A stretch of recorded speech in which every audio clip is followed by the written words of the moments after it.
Now we come to the sphenoid bone. The sphenoid bone has a few features. One of them is here, the greater wings and the lesser wings. These are wings, it's like bird wings. And then we have the tardigrade plates, right?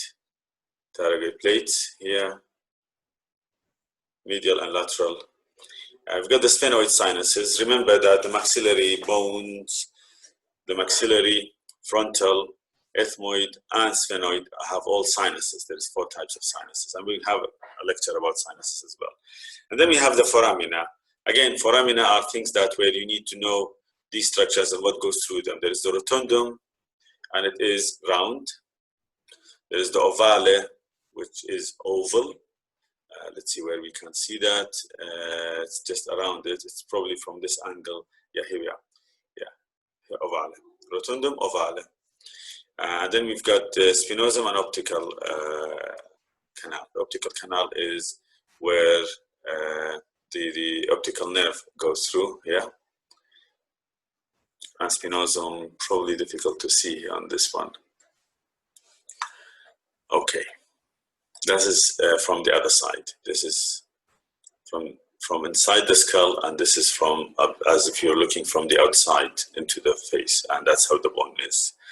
Here we are, foramen spinosum. So spinosum, ovale, rotundum is difficult from each view to see it. So rotundum, you can see it better from the other side, and it's kind of like in 3D, you will be able to see it better. And then we've got the ethmoid bone. It's a very fragile bone. As I mentioned in the lecture, when it fractures, it gives a complete deformation of the nose and the bridge of the nose. It's the area between the orbits. It's between the orbits. It has a perpendicular plate here. There's a perpendicular plate here. We've got the labyrinths, this here, this one cells. We've got the crista galli here, and we've got the cribriform plate, right? This is where one of the important nerves lies, and from these holes it goes into the nose, and it gives you the smelling sense. And that nerve is the olfactory nerve, the number 1. So crista galli, perpendicular plate, you can see that here. Remember that this is the eyes here. So when I say between the orbits, you can see the eyes would be here, orbit here and orbit here. And you can see this orbital plate. So it's part of the structure that makes the orbit. And the orbit is where the eye lies. Coming to the cranial fossa, or fossae. Fossa is one, fossae is plural. There's the anterior, middle, and posterior. Anterior, middle, and posterior. And this is kind of like, fossa is like a deep plate where parts of the brain and structures lie. So you need to know these 3 pictures. And you can see that the middle fossa is kind of like mainly the sphenoid bone. This is mainly the occipital bone, and this is mainly the frontal parietal bone. The base is going to be the frontal bone. Okay. So we're coming to the cranial nerves, and I'm going to go through this fast. We're going to have a special lecture only about these. So we've got the olfactory, optic, octomotor, trochlear, trigeminal, abducent, facial, vestibulocochlear, glossopharyngeal, vagus, accessory, and hypoglossal. Right, 1 to 12, and you have to know the numbers as well. They have numbers. So the olfactory is the number 1. We said about the optic as well. So some features and foramina. These are important features that you need to know as well, and what goes through them. The superior orbital fissure, and we had that here, superior orbital fissure. So it is in the orbit.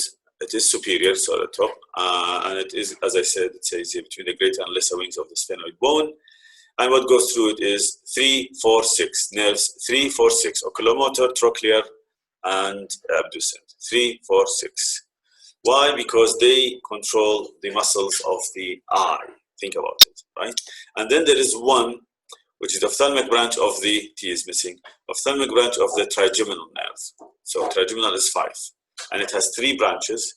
So one of them is the ophthalmic. So it's ophthalmic is also close to the eye. Then there is the superior inferior ophthalmic veins. Next is the inferior orbital fissure. It's below it.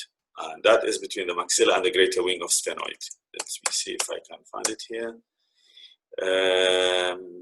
Difficult to see here.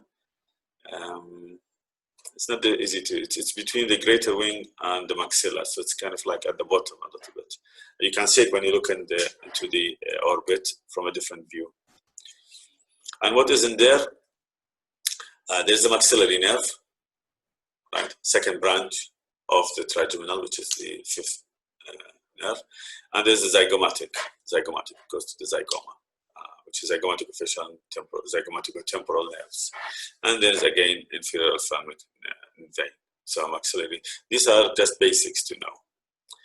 Foramina, important ones. We had the rotundum, I mentioned that, and it has the maxillary branch of the trigeminal nerve, as I said. Ovale has the mandibular. So we've already got the superior orbital fissure, which has the ophthalmic branch of the trigeminal nerve. Second branch is the rotundum, and third branch is